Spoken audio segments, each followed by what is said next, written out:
بسم اللہ الرحمن الرحیم اللہم صلی علی سیدنا و مولانا محمد وعلی آل سیدنا و مولانا محمد وبارک وسلم۔ آج میں آپ کے سامنے پیارے پیغمبر سرور دو عالم رحمت کائنات صلی اللہ علیہ وسلم کی ایک حدیث پاک بیان کرنا چاہتا ہوں۔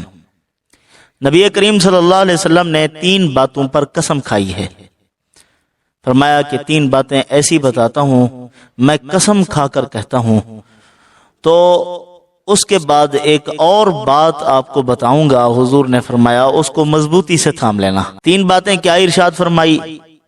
نمبر 1، آپ صلی اللہ علیہ وسلم نے فرمایا میں قسم کھا کر کہتا ہوں کہ جو آدمی بھی صدقہ کرے گا کبھی بھی وہ غریب نہیں ہوگا۔ جو بھی صدقہ کرے گا اللہ پاک اس کو غریب نہیں کریں گے، اس کو فاقہ نہیں آئے گا، غربت نہیں آئے گی۔ اور دوسری بات آپ صلی اللہ علیہ وسلم نے فرمایا میں قسم کھا کر کہتا ہوں جو زیادتی کرنے والے سے درگزر کرے گا، معاف کر دے گا، اللہ پاک اس کی عزت میں اضافہ فرمائیں گے۔ تیسری بات نبی پاک صلی اللہ علیہ وسلم نے ارشاد فرمائی کہ جو آدمی بھی لوگوں سے مانگنے کا دروازہ کھول لے گا اللہ پاک اس پر فقر کا دروازہ کھول دیں گے۔ یہ بھی میں قسم کھا کر کہتا ہوں کہ اس کی محتاجی کبھی دور نہیں ہوگی جو لوگوں سے مانگنا شروع کرے گا۔ اس کے بعد نبی کریم صلی اللہ علیہ وسلم نے جو بات ارشاد فرمایا کہ ایک کام کی بات بتاتا ہوں، اس کو مضبوطی سے تھام لینا۔ تو وہ حضور نے یہ ارشاد فرمائی مثال دے کر کہ ایک آدمی ہے، اس کو اللہ نے علم بھی عطا فرمایا ہے، مال بھی عطا فرمایا ہے۔ اپنے علم کی وجہ سے اپنے مالی معاملات میں اللہ تعالیٰ سے ڈرتا رہتا ہے کہ کہیں فضول جگہ پہ صرف نہ ہو جائے، کہیں یہ مال کسی غلط جگہ پر استعمال نہ ہو جائے، تو ڈر ڈر کر استعمال کرتا ہے اور ہر خیر کے کام میں استعمال کرتا ہے، برے کام سے بچتا ہے، وہاں اپنے مال کو خرچ نہیں کرتا۔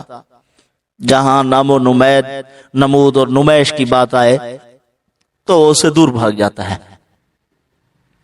آپ صلی اللہ علیہ وسلم نے فرمایا دن قیامت کے اللہ رب العزت کی طرف سے یہ ایک بہترین مقام پر ہوگا، جنت میں اللہ پاک اس کو اعلی مقام عطا فرمائیں گے، علم بھی ہے، دولت بھی ہے۔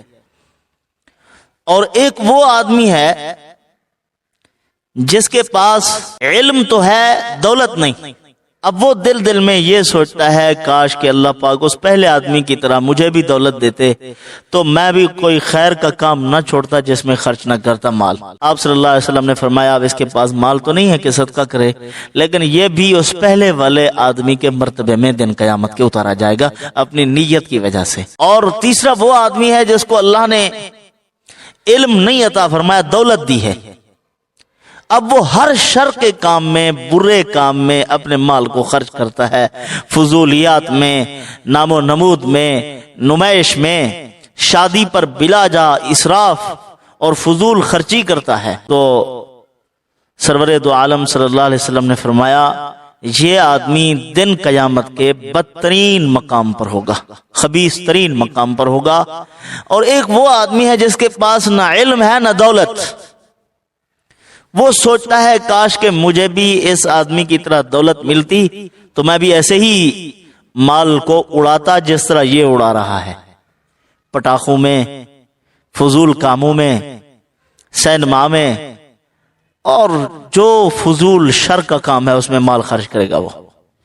اب اس کے پاس مال تو ہے نہیں کہ وہ اس طرح خرچ کرتا، لیکن حضور نے فرمایا یہ آدمی بھی اس تیسرے آدمی کی طرح خبیث ترین مقام پر ہوگا، اگرچہ اس کے پاس نہیں ہے دولت، خرچ نہیں کر رہا ہو اس کی طرح، لیکن اس کی نیت کی وجہ سے یہ بھی اسی تباہی میں شامل ہو جائے گا۔ تو عزیزان گرامی، مطلب یہ ہے نیت نیک تو پھلتا پھولتا دیکھ۔ نیت اگر اچھی ہے تو اللہ پاک یعنی پھل پھول لگا دیں گے، بندے کو دنیا کی زندگی میں خوشنما رکھیں گے، آخرت میں بھی اللہ پاک بلند مرتبے میں اتاریں گے۔ اگر کسی کی نیت ٹھیک نہیں ہے، فساد کی نیت رکھتا ہے، تو وہ یوں سمجھو کہ تباہی کے دہانے پر کھڑا ہوا ہے، ہر وقت ہلاکت کا خدشہ ہے کہ کسی وقت برباد نہ ہو جائے۔ تو اسی لیے نیت اگر اچھی ہے، عمل نہیں بھی کیا تو اجر مل گیا۔ نیت اگر خراب ہے، اب کام نہیں بھی کر سکا نیت کے فساد کی وجہ سے، دن قیامت کے اپنی نیت پر کھڑا کیا جائے گا۔ ایک آدمی ہے زنا کے پروگرام کی طرف، برائی کے پروگرام کی طرف، لوگوں سے مال کھانے ہڑپ کرنے کے پروگرام کی طرف جا رہا ہے، یہی نیت ہے، اسی نیت پر اس کو موت آئی ہے، وہ اپنی نیت پر کھڑا ہوگا۔ نیت اگر بد ہے تو بندہ بدترین، نیت اگر نیک ہے اللہ پاک پھل پھول بھی لگاتے ہیں، دنیا میں بھی عزتیں عطا فرماتے ہیں، آخرت میں بھی اللہ پاک ان کو بلند کرتے ہیں، کیونکہ وہ جو عمل بھی کرتا ہے اسی کی رضا اور خوشنودی کے لیے کرتا ہے، تو اس کے ہر عمل کو اللہ پاک پھل پھول لگاتے ہیں، نتیجہ خیز عمل ہوتا ہے، با اثر اور با نتیجہ، اس کے چہرے پر بھی انوارات اللہ پاک ڈال دیتے ہیں، آخرت میں بھی انجام اچھا کر دیتے ہیں۔